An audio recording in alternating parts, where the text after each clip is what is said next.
Welcome to Caffeine, Chaos, and Critters. My name's Justin, and this week I'm drinking a strawberry white chocolate coffee. How'd you make that? It's just like an espresso pod that's like a Yummy. white chocolate covered strawberry flavored coffee. Wow, fancy. Well, my name's Kaitlin, and this week I'm drinking a homemade London Fog. Yeah, She me. needed help. I did need help from Justin to make it taste good. She didn't know that it was supposed to be sweetened. You know, the internet lied to me. I looked up a recipe. Well, in any case, once again, we don't have a listener story. Please send us anything you got, even if it's just the link to an article that you find interesting and want us to bring up. So we Or are going to do funny, our crazy stories. yes. It can be anything. It can be a sad story. Whatever. It can be you want our advice on something happening in the clinic, or you want, I don't know, you just want to hear us chat about something that you've dealt with. Totally fine. So we will be doing our veterinary news segment instead. And there were a few things I wanted to talk about. The first thing I want to bring up is there's been talk of a treatment for hemangiosarcoma. Initially, they were talking about creating a vaccine for it. I don't think what is currently out is anywhere close to a vaccine, but it is potentially a treatment for the cancer, which, if you don't know, hemangiosarcoma affects a ton of dogs. Obviously, cancer is like the number one cause of death for dogs, but hemangiosarcoma is one of the most common cancers that dogs end up with. And so this is a really big deal, potentially, if it works. Basically, they're using something called EBAT, which I'll tell you what that stands for. It doesn't mean I truly understand what it stands for. So just take that with a grain of salt. It stands for epidermal growth factor bispecific ligand targeted angiotoxin.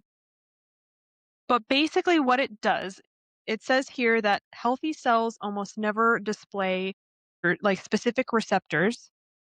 Hemangiosarcoma cells almost always do. And so EBAT enters malignant tissue, halts protein synthesis, and destroys the endothelial cells feeding the tumor. So basically, it's saying that this treatment doesn't affect healthy cells, it only affects the hemangiosarcoma specific cells. In 2017, they did a pilot study. 23 dogs received 3 EBAT infusions after a splenectomy, but before a standard chemotherapy treatment. So this would be directly after surgery and before any chemotherapy is started. And the 6-month survival rate of the treated dogs improved to roughly 70%, and 5 dogs lived past 450 days. The other thing they mention here is that they really think that this EBAT discovery could also lead to a blood test that can determine whether or not a pet has hemangiosarcoma definitively. And usually far before you actually see symptoms of hemangiosarcoma. And if you don't know, hemangiosarcoma hits dogs like that. They usually get sick very quickly and go downhill very quickly. They don't show symptoms right away. If this is something that could become a standard test when you do yearly blood work, you could detect it potentially far before you have like those deadly like signs. So it's really interesting. I'm reading this off of the AVMA website. The article is called Researchers Refine Experimental Hemangiosarcoma Treatment. If you want to check it out yourself, it has links in there to the actual study if you wanted to read more about the study. But I just thought it was interesting because hemangiosarcoma is a big deal. Working in emergency, it's something that we see all the time, unfortunately. Very, very frequently we see this in older dogs.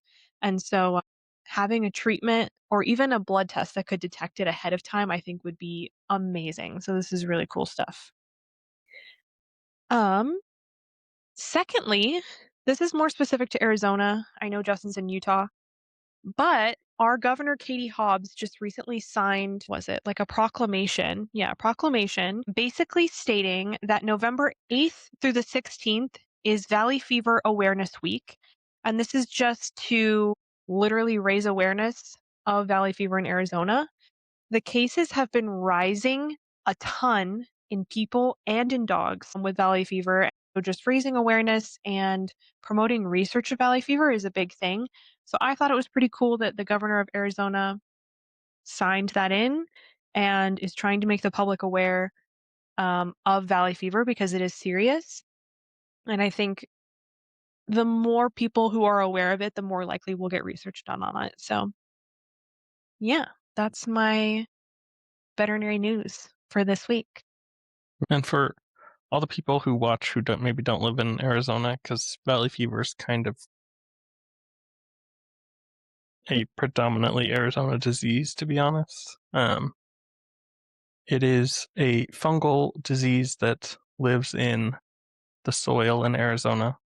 Like these fungal spores live in the soil. And so essentially during the monsoon months or during the months where we have a lot of sandstorms in Arizona, these fungal spores end up in the air, and then people and dogs breathe them in, and then it kind of like wreaks havoc on their body.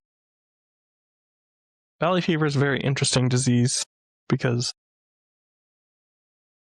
it kind of just does weird stuff. Like, it doesn't have one specific thing that it could be symptomatic for.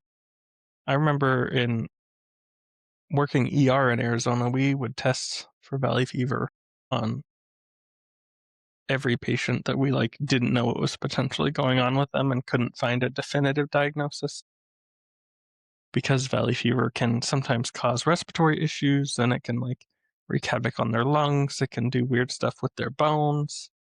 You can get valley fever on your kidneys. It just like does whatever the fuck it wants, to be quite honest with you. Yeah. So we would just kind of run valley fever titers on a lot of patients. I feel Hmm. like we ran them multiple times a day, a lot. Yeah, for sure. Yeah, it decides where it wants to settle in the body, and that could be quite literally anywhere. Okay, so I am going to start with my topic. I'm going to talk about feline and canine nutrition. Kaitlin is going to kind of talk more about like patient advocacy from a veterinary professional standpoint, um, and kind of what that looks like. For my topic about nutrition, as we all know in the veterinary profession, there are a lot of nutrition fads surrounding patient, or not patient. I mean, they are our patients, but around animal nutrition specifically.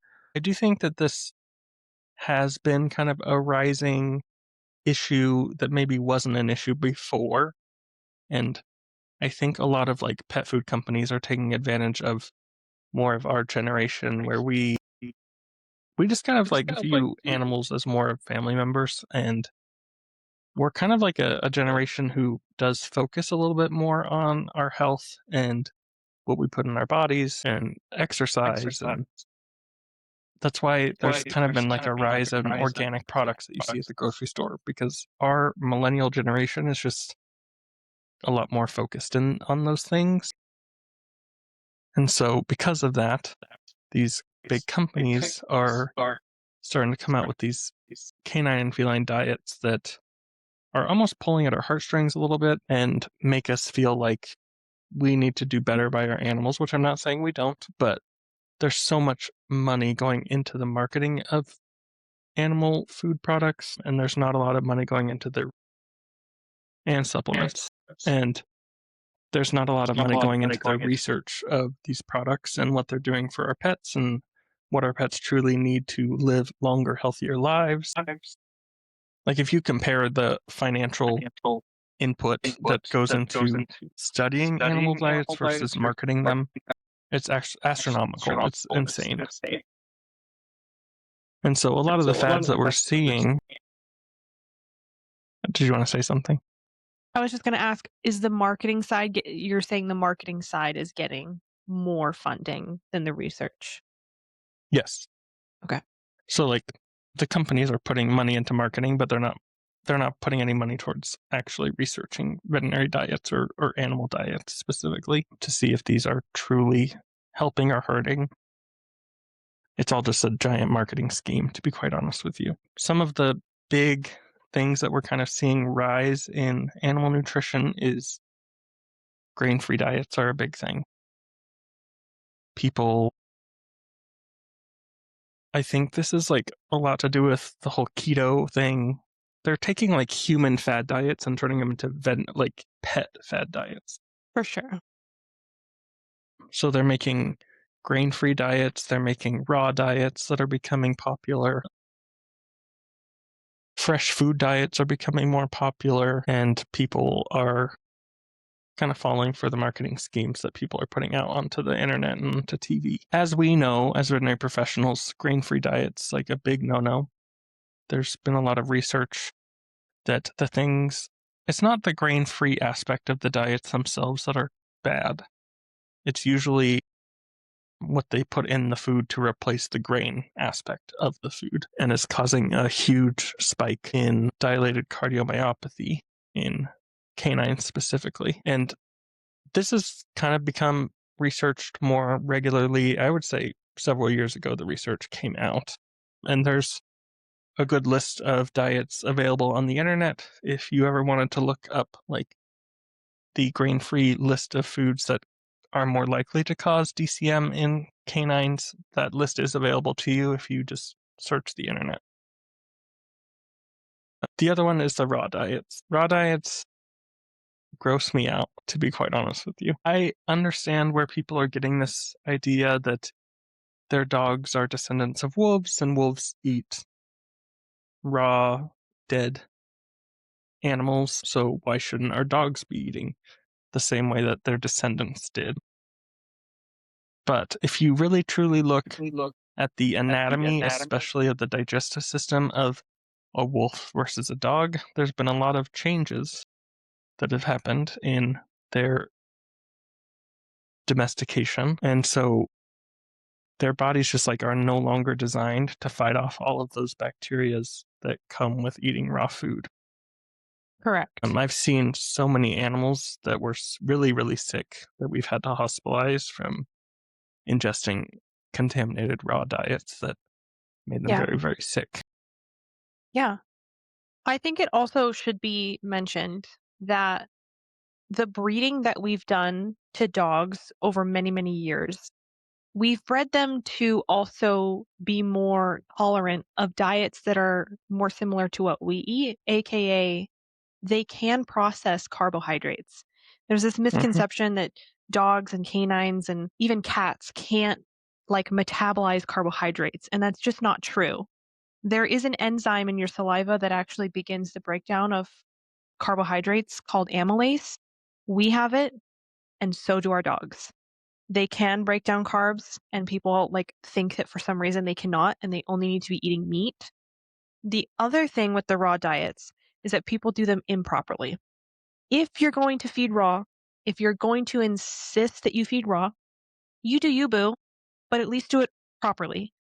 You are missing out on so many key nutrients when you feed your pets just straight raw meat and nothing else. When you do that, they're not getting everything that they would even in the wild. I think people also forget that wolves eat every part of the body. They eat the bones, they eat the liver, they eat the heart, they eat everything. And they're eating an animal that was an herbivore, right? So they're getting all of the nutrients that the herbivore obtained from the plants, but they're getting it from the liver and the heart and the spleen and all the other things that they eat that you are not feeding your dog in a bowl of food. And I've literally seen people quite literally get like a raw steak from the grocery store and slap it down in a bowl and feed it to their dog.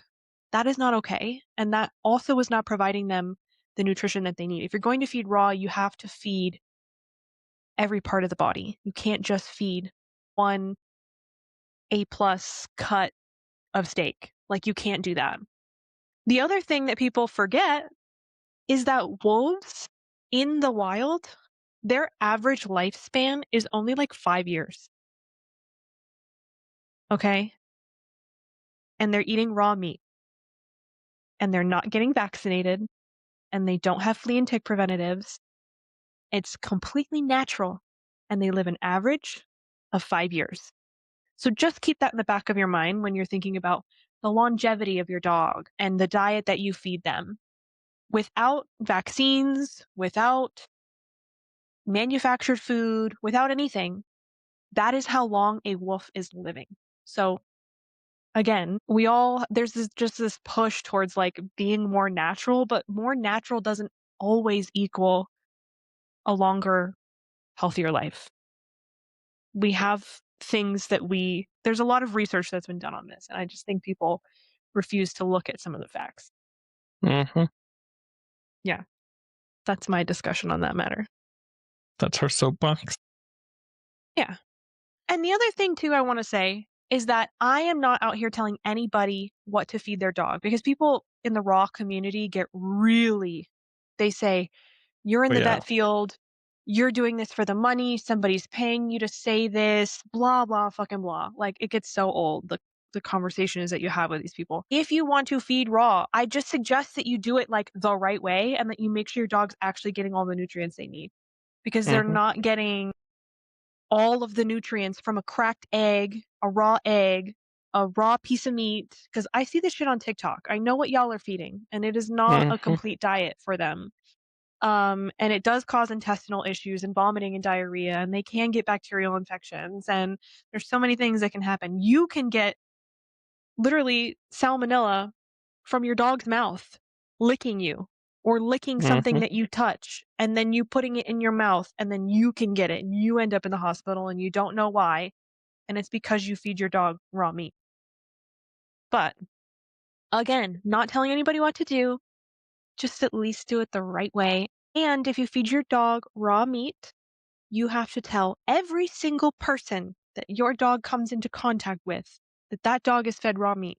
So they at least know to wash their hands after they touch the dog and to not let it lick them in the face. Because Mm-hmm. I don't want to get sick from your raw diet dog. Thank you. Period. There is also like a lot of manufactured raw diets that have like the other nutrient aspects in them. So if you are truly that insistent on feeding raw food, like she said, do it the right way, do your research, find a brand that properly makes these raw foods. Um, or I have seen people who will feed a normal dog food and put like those freeze dried raw toppers on the food. If you want them to consume raw meat, like just add a freeze dried raw topper on top of their kibble that they normally get. Like there's so many right ways to do it. I personally would never feed my dog raw, but I've just seen how it goes poorly, so I just prefer to avoid it. Yeah. And I've worked with veterinary professionals who fed raw diets, but they also did a ton of research. They properly measured out, like in grams, each and every ingredient and like appropriately fed it, you know, to the size of their dog. Like, were very nitpicky about every step in the process and where their products came from, how they were sourced, blah, blah, blah. So, like, Mm-hmm. yes, it can be done properly, but it does take a lot of extra work. And I feel like people who are in the raw food community try to push it on everybody, and that is not an option for every single person. Not everybody has the budget for that, A.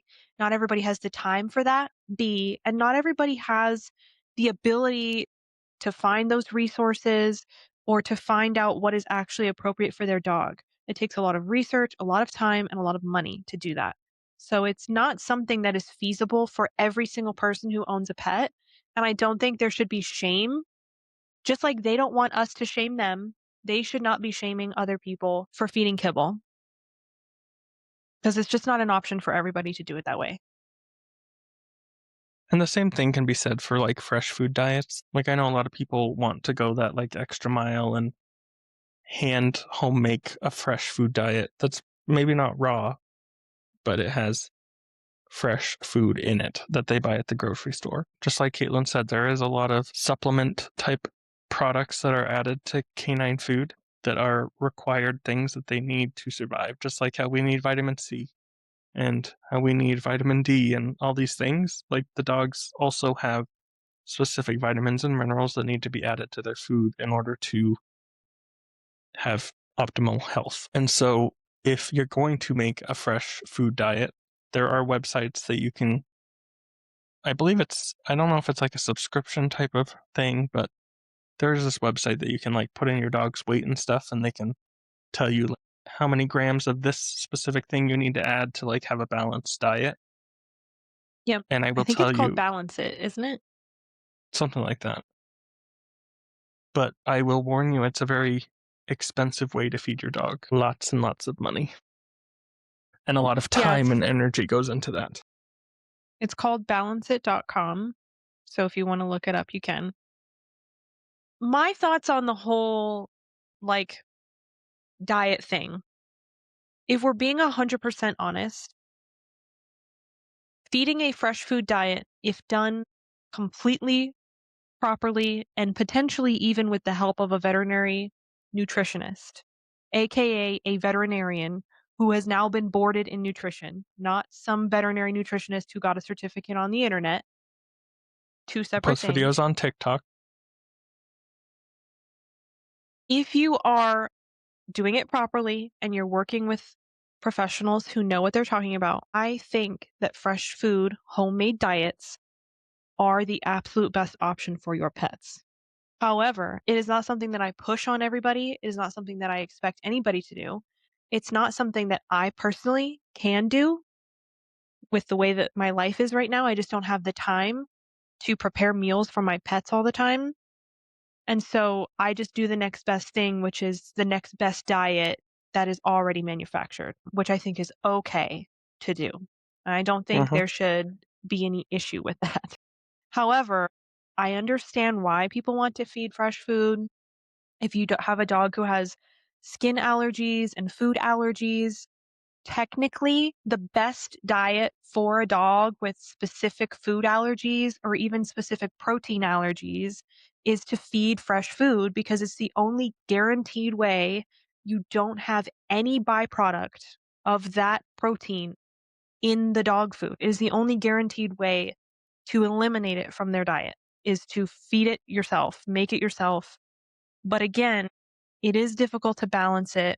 It is difficult to make it every single week and be consistent with it and measure it out for each meal. And I know people like to just compare like dog and cat nutrition to human nutrition, where we can just kind of eat whatever.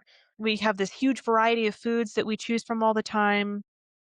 But again, their diet is a little bit different than ours. And there are foods that are toxic for them that they can't have. And like they do Mm-hmm. have different requirements than we do, nutritional requirements, especially cats.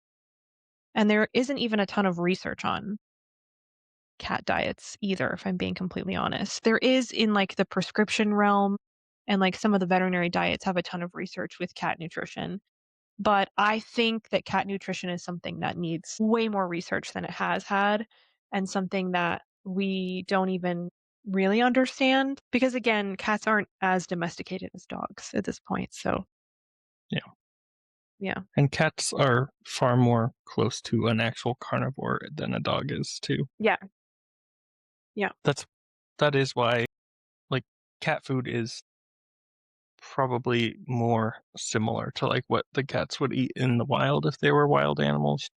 Because like she said, they are less domesticated, they are more carnivorous than dogs. Dogs are considered omnivores, I believe. Like if you actually look up what they fall under, a domesticated canine is considered an omnivore. They do not just eat meat, or should not just be eating meat. There's also been like this fad of like feeding dogs gluten-free diets, which is also just a fad diet that we took from a human fad diet and said, ooh, maybe it should be for dogs too. There's no research suggesting that dogs cannot digest gluten, and dogs also, there is like a specific line of like Irish wolfhounds, maybe it is, or no, it's setters. There's like a specific line of setters who cannot tolerate gluten, but other than that, there's been no suggestion that dogs should not be consuming gluten. Yeah.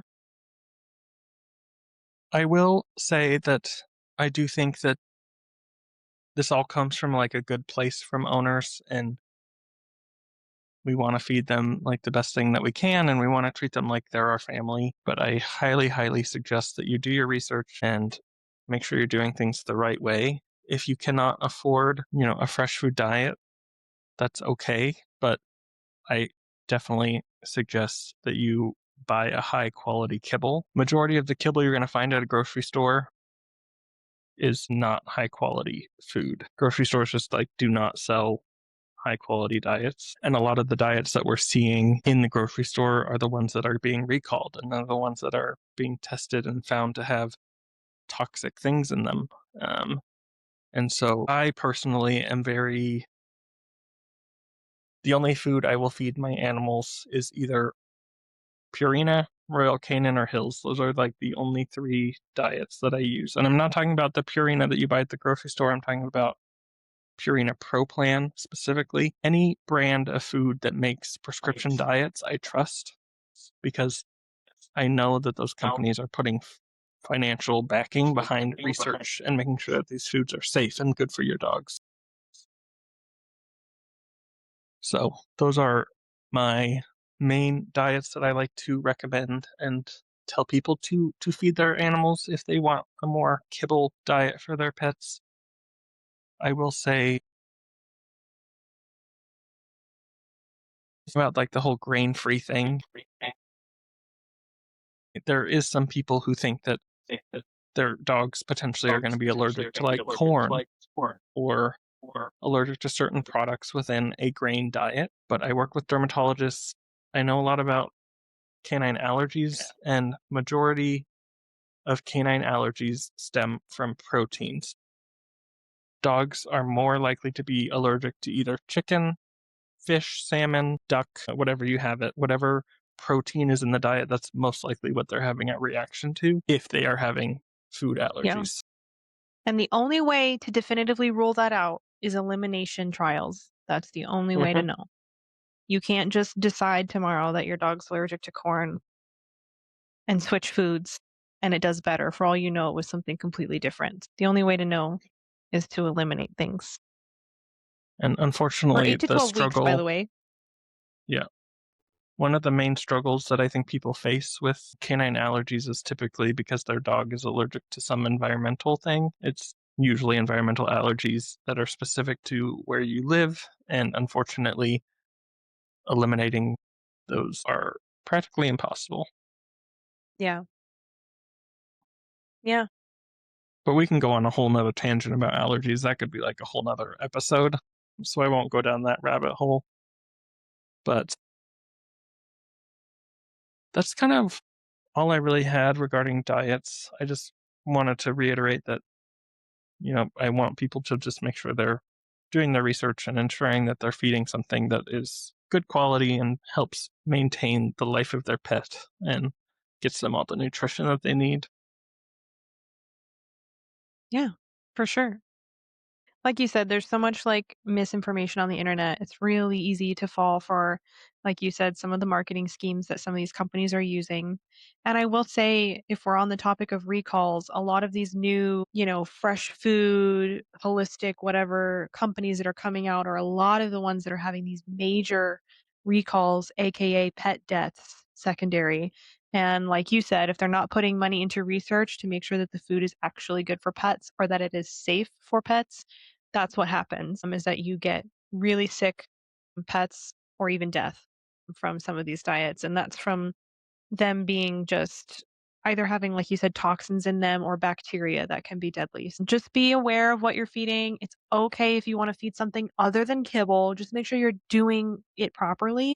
Don't just follow some video on TikTok of somebody making this beautiful like raw food plate and spending, $30 a plate on their cat or their dog. That doesn't necessarily equal health. It just looks fancy. So, Mhm. yeah. Yep. They're just They're pulling at your heartstrings and trying to make you buy their products or start doing the things that they recommend. And one of my biggest pet peeves is the people who go on to the internet and post these videos and claim to be a veterinary nutritionist or an animal nutritionist. Just so everyone's aware, veterinary nutrition is a specialty as a veterinarian.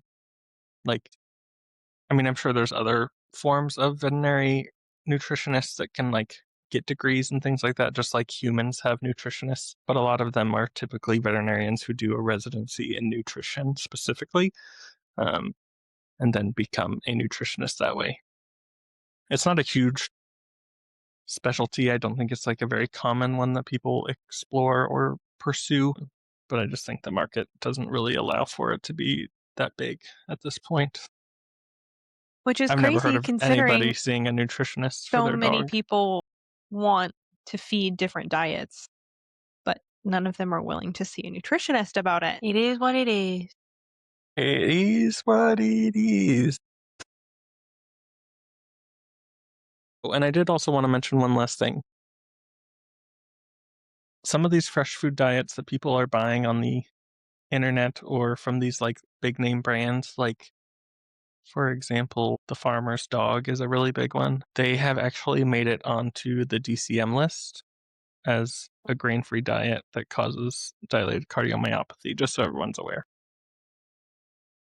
That is true. However, there is another fresh food company, I think it's called Just Food for Dogs, that has had quite a bit of research done and is even coming out with prescription diets as well. Mm-hmm. So that is probably one that I would trust more than Farmer's Dog. Farmer's Dog has a ton of really good marketing. I've seen their videos. It's hard not to fall for. I, for a little bit, mixed Farmer's Dog with kibble with my dog. But again, I didn't go full Farmer's Dog because it doesn't have all the nutrients that my dog needed. So I still gave her kibble with it. She used it as like a topper for her food. Yeah. I didn't use it as like her sole diet because it is lacking in some nutrients. So, yeah. But I think Just Food for Dogs has quite a bit more research into their food and again is trying to make prescription diets as well that are fresh food. So, if that's like the train that you're on, you don't have the time to make it yourself, maybe look into that brand. That brand also makes a lot of really good dog treats. I personally just financially can't put that kind of money into a diet, so I have used that brand to purchase like treats for my dog before because a lot of the treats that you buy at the grocery store too are pretty nasty and Pretty crappy. processed and gross. Yeah. Yeah, Um, for sure. so even if you can just spend a little bit more money on the treats that you buy your dog and you get high quality treats from a brand like that, every little bit that you can do is great. Yeah. Or even just adding fresh food to your dog's kibble. You can do that too. That's totally fine. You can do like steamed broccoli and spinach and blueberries. Dogs can have cucumber. Like if you want to like add in other things, you can certainly do that. You can cook up, an egg, a scrambled egg, no salt, no pepper, no nothing, just plain egg, no butter. Like, if there are things that you want to do for your pet, but you can't do, like, the full 100% fresh food option, like, there are things you can add that are really great for them. Like, berries are super great for dogs. Obviously, they have tons of antioxidants. They're great for people too. So, like, those are things that, like, I used to do. Like, blueberries and spinach, I would just throw it in with her kibble, mix it up, and she would eat it.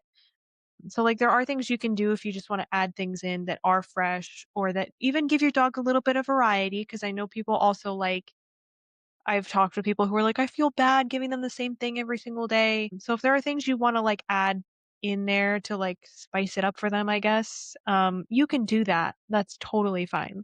Just also be aware of how many calories you're giving them, though, because you don't wanna make make them fat That's why I by giving usually their recommend vegetables because a lot of the vegetables that you add to them, like you can feed them their normal amount of kibble, add a handful of veggies, and that adds very little to no calories, but a lot of good variety and a lot of good nutrients. Yeah, for sure. So, yeah, we're not haters of all the things, and I don't think most veterinary professionals are. I think they just know, like, that the most realistic option for, like, 90% of working America is not to make fresh food every week. to be honest. So we know that, and therefore kibble exists. So Also, just like the aspect of the shelf stability of those things, like mhm. if you accidentally make too much fresh food for your dog, how much of that are you going to have to throw away in 4 or 5 days? Yeah, true. There's a lot of factors That that is go true. into that. That's too much to think about and have to worry about. Yeah. Yeah. I mean, if you have the time and the ability to do that, I think that's wonderful. Not everybody does. Yeah, majority of people don't. Yeah. Well, I think that was a really good topic to bring up because there is so much about it on the internet. It's crazy. I'm kind of nervous to But see all the raw food haters and coming at us you in the know what though? comments. But I'm just being realistic when I talk about raw food. And again, I said this already. It's not me saying that raw food that you can't feed raw, okay? Because people are going to do what they're going to do. And that's the thing that like for me, I fully understand. I know that if somebody is gung ho about feeding their dog raw meat, I am not going to be the one to change their mind. I'm just not. Because if they've decided in their head already that it's the best option for their pet, I'm not going to change their mind about that. What I can do is try to guide them in a direction that is actually potentially healthy for their pet versus just feeding whatever they saw on YouTube that day. So I think while I don't necessarily agree with feeding raw meat, I understand that people are going to do it. I am not a hater.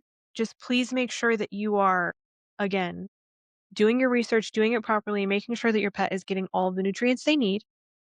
And if you're going to compare your dog's diet to that of a wild wolf or try to like mimic it, just remember that wolves tend not to live nearly as long as domesticated dogs. And I don't know if that's genetics, diet, or environmental factors, but it's one of the three, and it certainly could be diet. So If don't not forget all that. of them. Yeah. But anyway, I digress. there is no hate here. Just educate yourself. Anywho, I think we can move on to my little segment, which is just advocating for your patients from a technician standpoint. I might be in vet school, but I was a tech for many years prior to this, and I worked in ICU a lot. And I just feel like advocating for patients is something that we have to do every single day, whether we're talking with owners or we are working on a treatment plan with a veterinarian. It is a team effort. The doctor is not always the one who is standing kennel side with a patient who is hospitalized. Oftentimes they're seeing other patients and they only check on them a few times a day. So it is really the technician or the nurse who is seeing that patient, keeping track of vitals, taking care of them all day, and advocating for them. If they're painful, if the pain management isn't working, they're the ones who are telling the veterinarian that. I've found in my like years in clinic that the one thing that technicians struggle with in that area is bringing up new ideas to the veterinarian. I think it can feel a little intimidating sometimes where you're like, well, I think that we should do this, but I don't want to say anything and like I don't want to step on toes and I don't want to whatever. This goes back to like the team mentality. We are a team that's taking care of an animal and your opinion does matter. And if you feel like this patient is still painful and the pain management that the veterinarian is prescribing is not sufficient or adequate, you do need to speak up about that, even if it is uncomfortable. Ultimately, it's the doctor's decision if they don't want to add in additional pain medications or adjust dosage or whatever. That's their decision. But you, as a technician, can at least say, this is what I'm seeing when I'm standing with this patient all day long and you're doing other things. This is what I'm seeing. And just don't be afraid to speak up and say it. There are things that you're going to notice that the doctor is not going to see on their 60-second exam that they're going to come over and do to figure out whether or not the patient is painful. Maybe you're the one who's seeing that pet get up and circle like 10 times and stand there uncomfortable before laying back down. You're the one who's seeing the pet, wincing in the corner or whatever the case is. Like you're the one who is watching that patient and you're seeing them and you're seeing their behavior. You're seeing how they are when you walk them outside. Are they walking normally? Are they hunched? Are they limping? Like depending on what's going on with the patient, just paying attention to those things and then communicating it directly to the veterinarian. Whether they're going to change anything about the treatment plan or not, at least you've communicated it or put it in the chart and you've said, this is what I noticed about the patient. This is what I think their pain score is right now. Again, whether or not the veterinarian makes any changes, you did your part and you advocated for the patient in that case. Another thing with like ICU, if you've never worked ICU or perhaps you're interested in working ICU, just making sure that your patient is comfortable. This is something that like seems so simple, but I've seen people many, many times put a dog in a kennel with just a flat towel and a potty pad and nothing else. And I mean, at least there's a potty pad in there in case the dog urinates, vomits, whatever.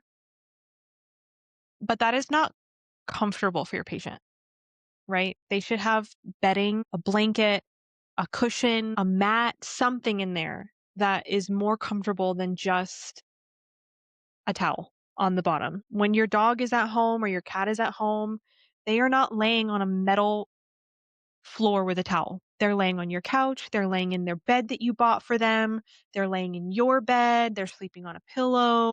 They are somewhere comfortable, or they can at least find somewhere comfortable in your home. And if you're not providing at least a somewhat similar environment for them, it makes it more stressful for them to be in the hospital. Especially for cats, a lot of them like to hide or curl up somewhere. So I try to put like those little like cat houses in there that they can hide inside of if they want to hide, or just like big beds that they can like crawl inside of and curl up. And that way they feel safer and they have somewhere that's comfortable for them. Yeah, just making sure that your patients are comfortable, I think is really big. Again, in a busy hospital, it is something that is very easily overlooked. And I've seen it overlooked, not because people are being cruel to the patients, but just because things are busy or they're not thinking about that at that time, right? The dog's getting its treatment, it's getting whatever, it's okay. But I really think those, like, small things make such a big difference, especially for pets who, like, are arthritic, where they are painful, they're recovering from surgery, like, I just feel like they should be comfortable and clean and organized. Like, your ICU should be clean, it should be organized, and that's part of patient care, that's not just, like, me being nitpicky, that's part of patient care. It should be sanitized after you have a pet on the table, things like that, just to protect the patients and to make sure that it is a comfortable environment for them when they're in hospital. The other thing I think that technicians can really advocate for, or maybe against, I guess, in this case, would be like over treatment. I do think sometimes there gets to a point, especially in ICU, where we are doing way too much and the patient Mhm. cannot rest. And they cannot get sleep, they cannot rest. And when you don't sleep and you don't rest, you don't heal. And so I think that is something that, again, in a busy ER or ICU setting, the veterinarian isn't thinking about the dog resting while they're making their treatment sheet, saying, oh, I want you to check respiratory rate or this every 2 hours, and this dog needs to be on a continuous ECG and all these other things. It would be wonderful to have a patient on continuous ECG. It is not practical for every single patient. And that is, again, coming back to patient comfort. It's not always comfortable for them to be hooked up to an ECG, even if it's a small one, a portable one, even if you have it on the back of their feet versus the clips. Like, it's not always feasible to have them hooked up to an ECG 24/7. Maybe we do this every few hours where I go in and take an ECG and make sure it looks okay and then leave the patient be. Because if the patient's not Mhm. comfortable, they can't rest, they can't lay down, they are not going to get better. That's how I feel about it.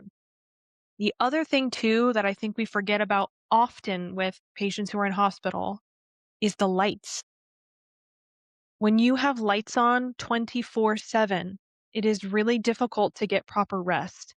That's for people and for animals too. They need some periods of time where it is dark in there. And that's hard to do in certain hospitals. In certain hospitals, you quite literally cannot make the ICU only dark, but anything you can do to like make it just feel more comfortable and natural for them, it really does help. So don't be afraid to tell your veterinarian, we're doing too much. This patient needs to be left alone for a few hours at least. We need to leave this patient alone.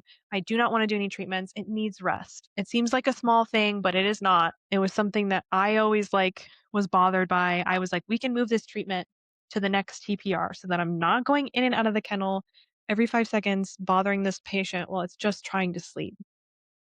And it's the same in the human hospital. When you're in the hospital, you don't want to be bothered every 15 minutes. You just want to sleep, even if it's only for an hour. Like, let me sleep. So, same thing with pets. I don't know if you Period. have anything to add or if there's like anything that you've noticed in ER or ICU that you think is important in that regard. Just like examples of ways that I think people could advocate for patient care in ways that maybe you wouldn't even think about, or like you said, the doctor hasn't noticed. But as the technician in ICU, if I have a patient who's on blood pressure monitoring, for example, we're doing like Q2 blood pressures throughout this certain amount of time. If I have 6 normal blood pressures, at that point, that's a signal to me that I need to go talk to the doctor and say, hey, this dog's blood pressure has been normal the last 6 readings. I think maybe we could lessen the amount of frequency we're going in and checking blood pressures. Like maybe we could start doing it once or twice a day instead of every 2 hours. Yeah. Because that long period of time of normal blood pressure shows me that the dog is stable enough that we can decrease the amount of treatments that we're doing on it to make it more comfortable. Yeah, for sure. Sometimes it can be as little as, because personally, I feel like if you can and you have a stable enough patient, you should not be doing treatments more than like every 4 to 6 hours. Like they should have 4 to 6 hours of time where nobody has to touch them or do anything with them and they can just rest and be by themselves, Right. assuming that they're stable. And then, I mean, I don't really care so much about like the respiratory rate and effort because I can do that just by like looking at them through a kennel door and I don't necessarily need to go into there.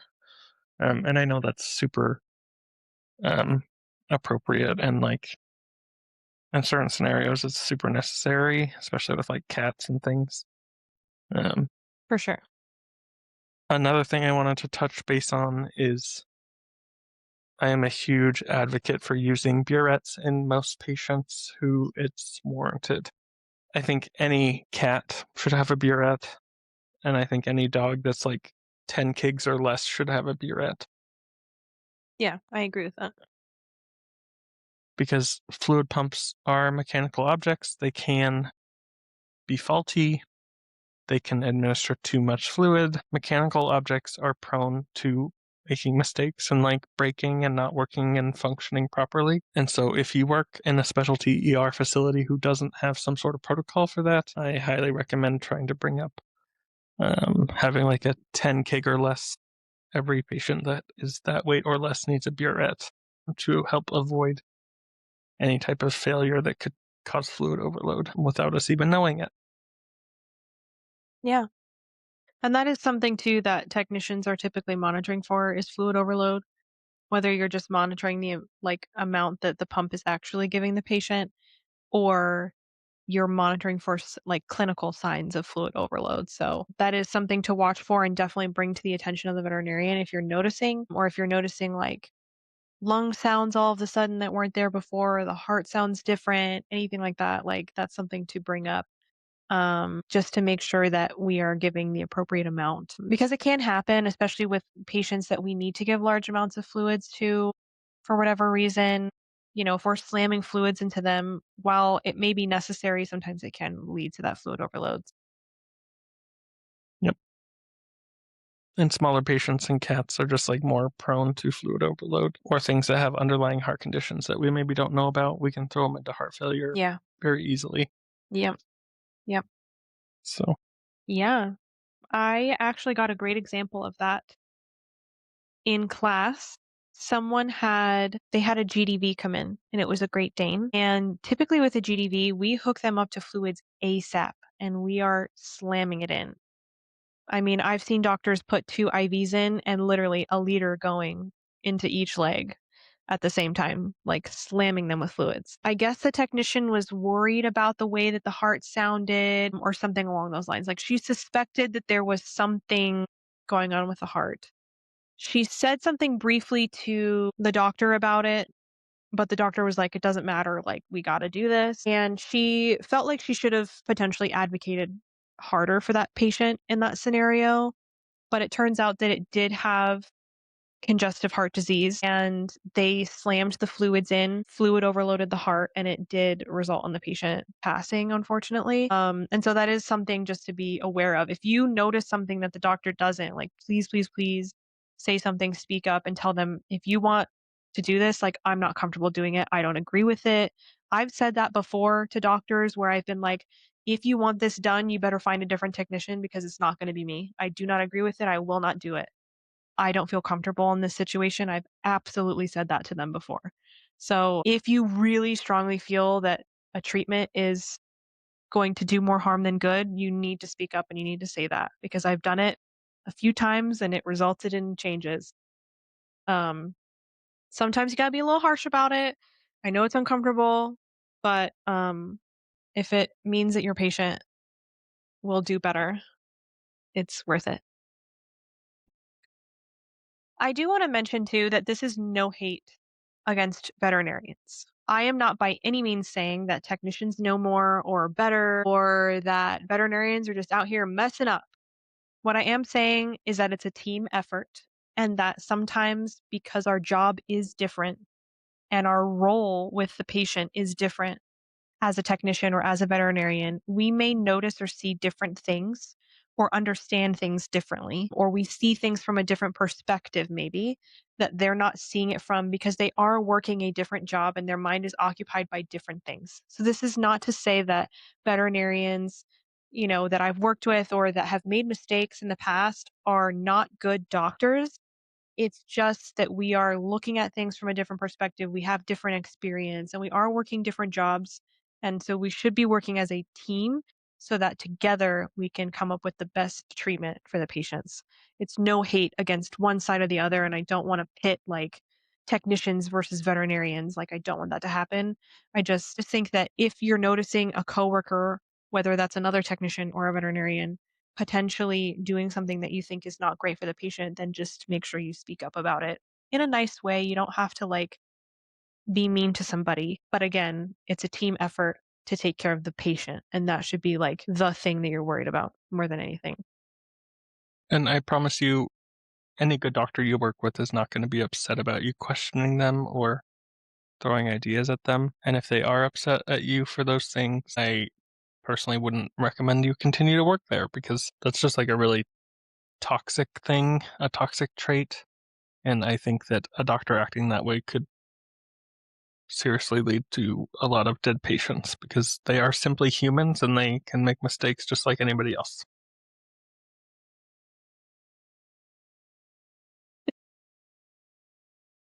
Well, I do have a chaos corner that's kind of related to our topic this week. Nice. Um, this is actually in regards to an ICU shift that I was working, and I was working with, like, I wasn't alone in the ICU. There was other individuals caring for the patients too, and I had a septic patient who was on pressers.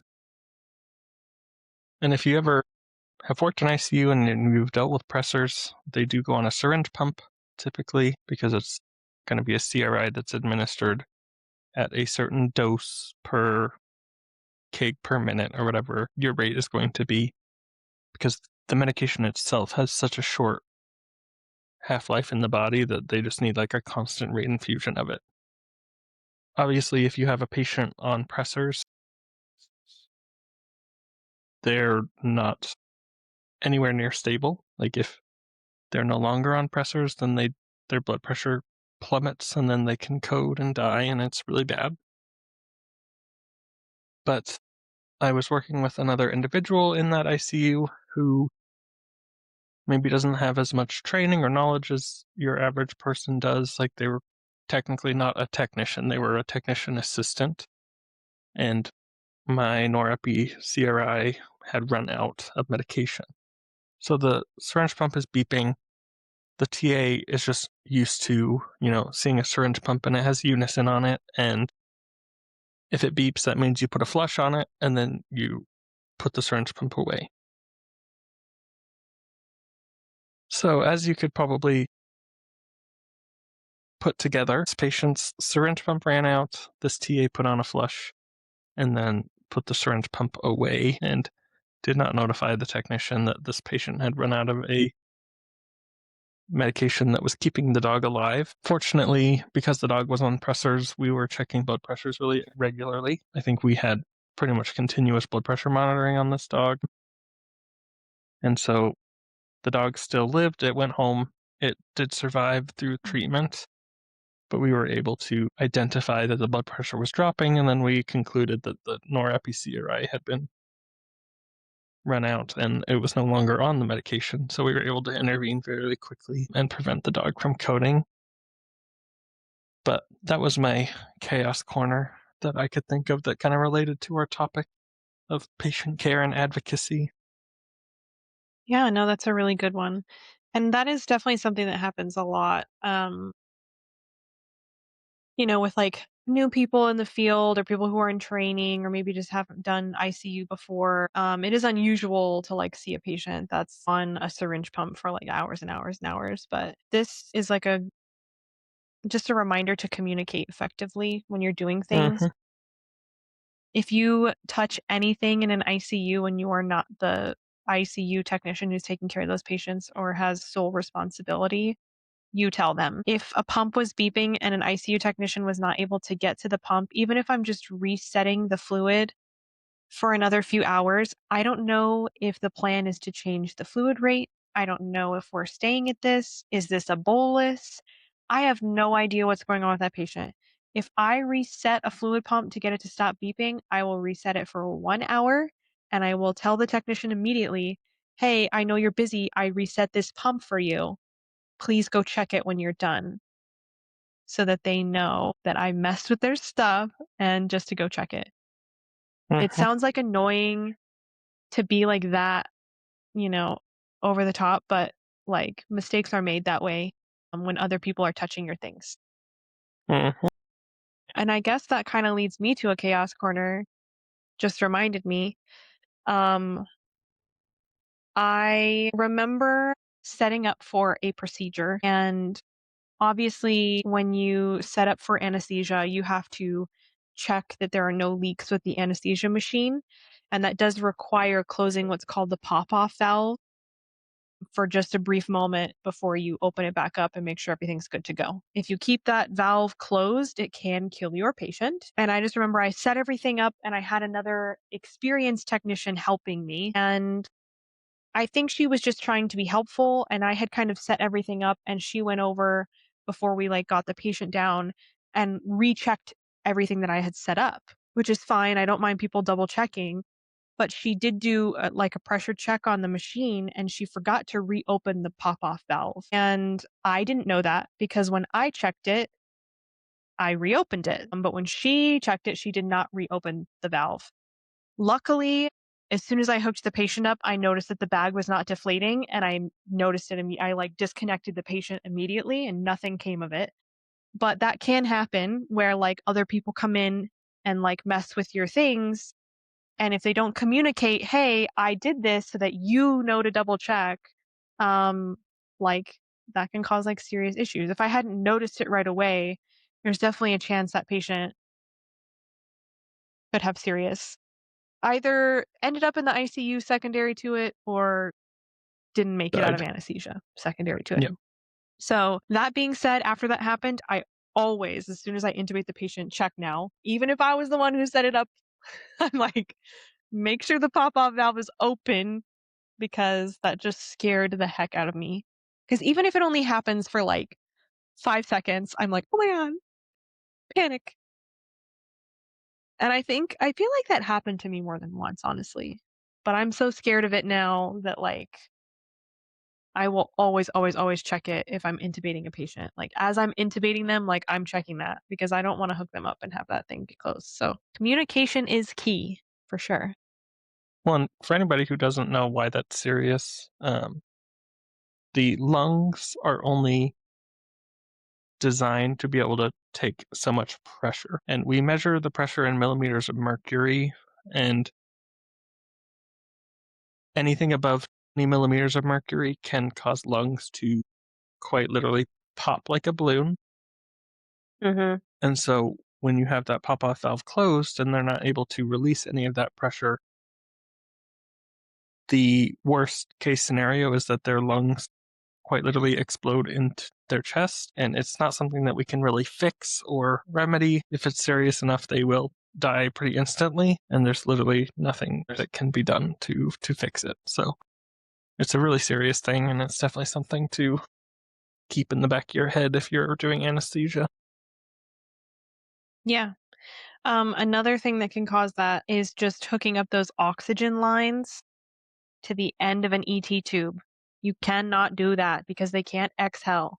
So if they can't Mhm. exhale, it's just going to continue filling with air until the lungs explode, literally. So do not ever connect the oxygen tubing to your ET tube, like the straight oxygen lines, not the ones connected to an anesthesia machine, but the straight oxygen lines. Please don't do that. So bad. If I ever have a patient intubated, I always have them hooked up to an anesthesia machine, even if they are not getting gas, just because Yeah. It's just easier that way. it's easier that way. If they do stop breathing, I can intervene and breathe with the ambu bag attached to it. Yeah. And so it's just much safer, and I feel better about it that way. Hmm. But anyway, that's that. Communicate, advocate. Don't know what the third thing is. And alleviate. And alleviate. Well, I think that's all we got for today. So, as always, take care of yourselves in the same way you would take care of your patients and have a good day. Yeah, we'll see you next time. Bye.